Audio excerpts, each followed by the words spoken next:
Investigations into offshore scams shelved while a top cop says it's impossible to ID those responsible.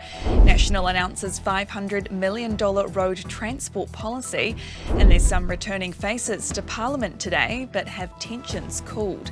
Antamaria, I'm Kiri, and these are the latest New Zealand Herald headlines.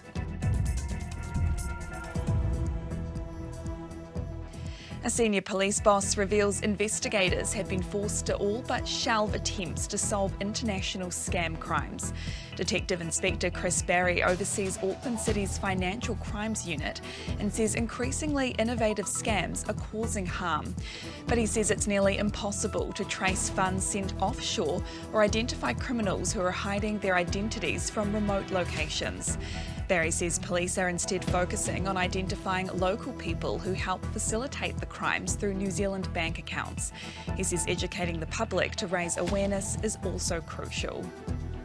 National is adamant it can achieve better outcomes by reallocating how it spends existing government road funding.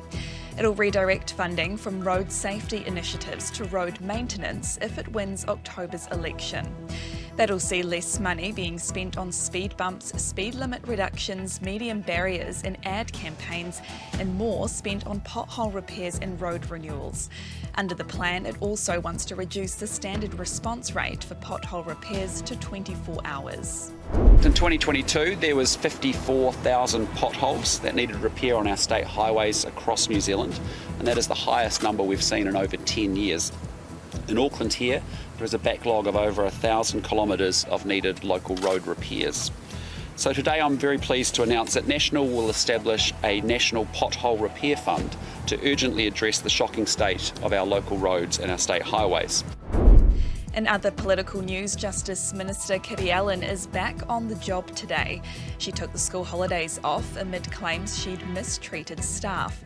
She's apologised, and the Prime Minister says Allan will be provided with extra coaching around creating a work environment.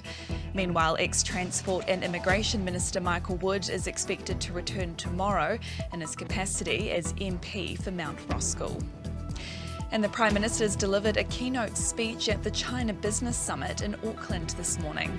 Prime Minister Chris Hipkins has spoken on topics like trade and investment and has provided insights from his recent trip to China and NATO summit attendance.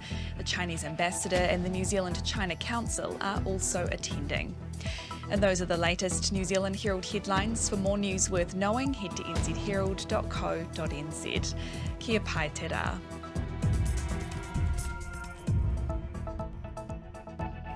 Thanks for checking out our YouTube channel. To stay up to date with all the latest news from the New Zealand Herald, click the subscribe button below or check out one of the videos here, and head over to nzherald.co.nz for more details on these stories and more.